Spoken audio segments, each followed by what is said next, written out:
Hi everybody, I'm Bree the Plant Lady, checking in with an early November weekly garden tour right here from my gardens in Fuquay, Varina, North Carolina. As you can see, I have got my areas all set up for today's class, which is happening in less than an hour. So I wanted to just real quick show you how the native gardens are looking on this first day of November. I'm really excited to tell you that now that we have blue skies, everything looks beautiful again. Earlier in the week, it wasn't quite that way, but as you can see behind me, the native fern bed, which also has a lot of catnip in it, has grown out really well. And I definitely plan to add more ferns to this bed. But, you know, considering this got planted, I think on January 1st, I'm pretty impressed with how well everything filled out. But let's head to the front yard so you can see all that beautiful muhly grass. Well, here you can see the pollinator pocket bed looks great. The echinacea just keep on blooming. The bees are happy. Of course, all those different salvias look great. And there's a couple kohlrabies that the deer haven't yet discovered. And they are sort of starting to make their little kohlrabi stem modification. I'm so glad that we took all that solidago out because this bed looks so much better. But I am going to do some modifications. I'm going to have this bed only have white muhly. So I've got 2 pink muhleys in here that will get transplanted. I'm going to remove the white muhly from that bed and make this bed all pink muhly. And then that bed is going to be all white muhly. The way they're oriented doesn't really make sense, but it's an easy fix. And that's something that I can do realistically in just a couple of weeks. So the deer have really proven themselves capable. Anybody that wants to come, the Airbnb is empty until Thanksgiving. If you want to come, stay for free, and shoot deer off the back porch, please contact me. I have no idea where to process them or what to do with the deer. I'm allergic to them. I'm not going to eat them. But I would love for someone to come and take care of this herd that is destroying everything that I do. They don't seem to be bothering the California poppies, which I sowed as an experiment to see how they would do. And you can see they're growing really well, but they are eating the broccoli and cauliflowers that were planted in and amongst all of it.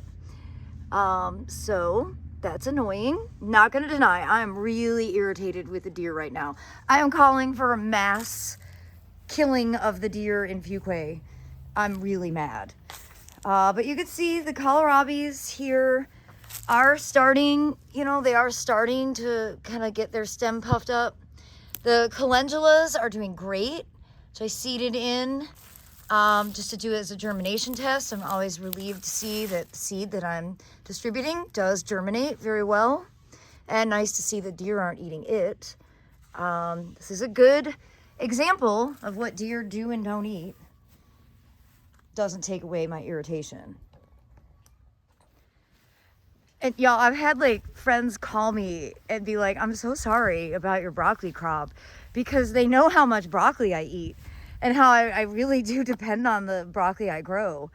And here you can see up close and personal, you know, and I was so proud of this. I'd done a really good job keeping BT sprayed so the cabbage worms didn't eat it. So there you go, best laid plans. But it is exciting to see that Eschscholzia California poppy is already flowering. And I think it looks really nice with the Monarda punctata. It's just self-sown. And again, here is pink or white muhly. There's 3 in here. They're all crowded together and they don't make sense. They're the only white muhly in this bed. I think they would be more impactful planted in that other bed. Have a mass planting of white muhly and then do a mass planting of pink muhly here. So, you know, that's sort of the point of gardening, is that you change things all the time. It's interactive. A landscape is meant to just be static, but a garden is not. That's like the opposite of why you garden. I'm excited because in today's seed class, I'm gonna have the participants basically collect any seed they want, including native seeds like Vernonia, which are ready to explode off their seed heads. I loved hosting these seed classes because I think we all learn so much from each other. You could see good ground plane coverage with Monarda and Rudbeckia and Pycnanthemum. It's all starting to make sense other than my grass placement, which is all just too crowded. But that is an easy solve. I can transplant those no problem, and I think it'll make this bed make a lot more sense. You know, I planted those as landscape plugs, and I just straight up planted them too close to each other. And it doesn't matter if you know better, I still always plant everything too close together. That's just the habit that I am in. The grass definitely makes these beds look so much more intentional.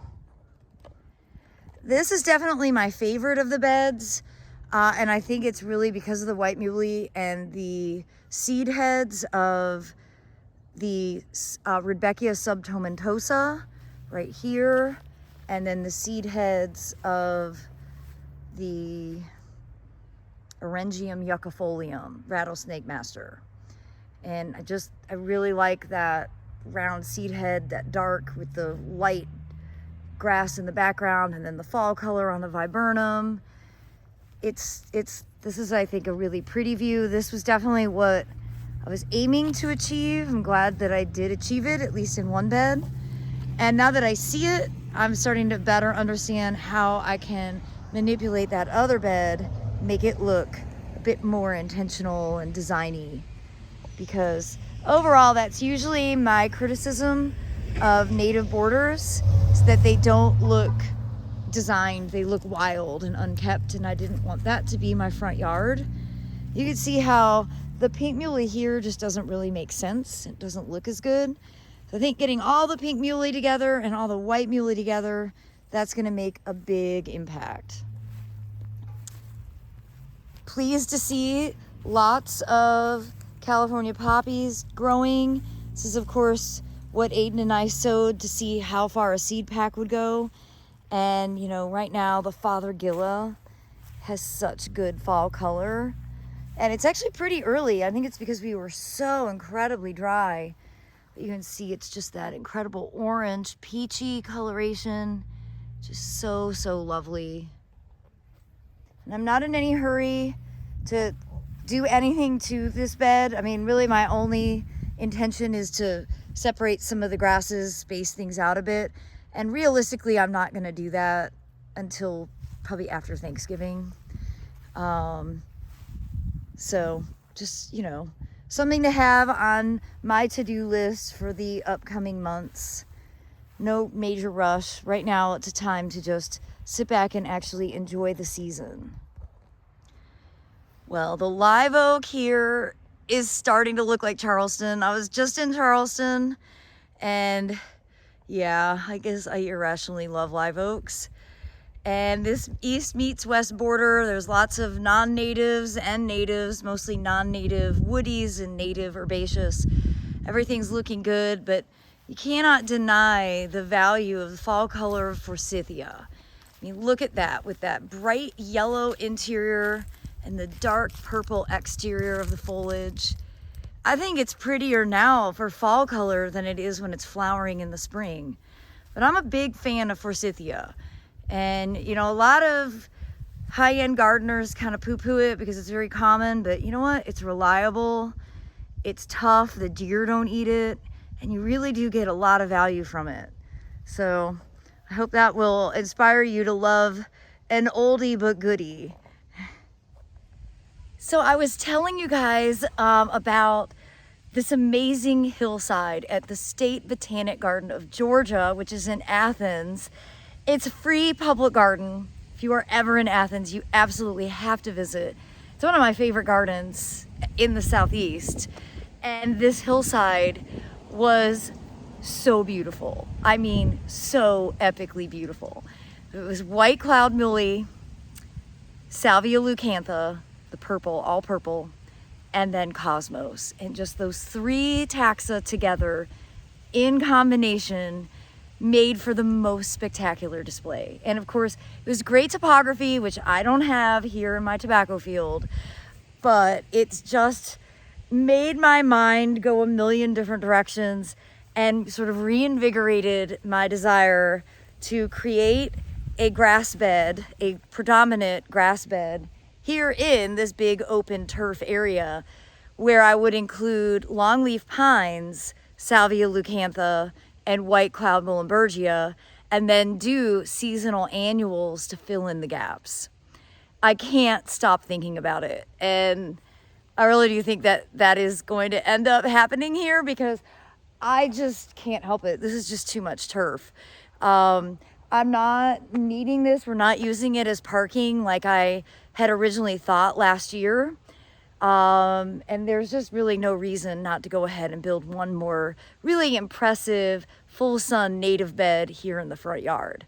So I do look forward to getting that in motion. I haven't informed Aiden of this project yet, but I bet he'll be up for it. And here along the very boring foundation landscape, the cauliflowers here look a little better. The deer haven't eaten them as badly, but I'm mostly wanting to show you the phlox that I transplanted has definitely taken hold. I'm feeling confident that probably realistically next year at this time, this bed over here will be solid phlox just like that section.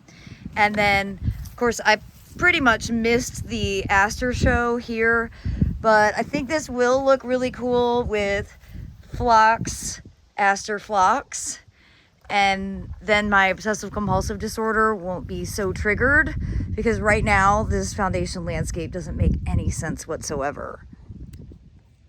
Wow, I actually hadn't checked a rain gauge.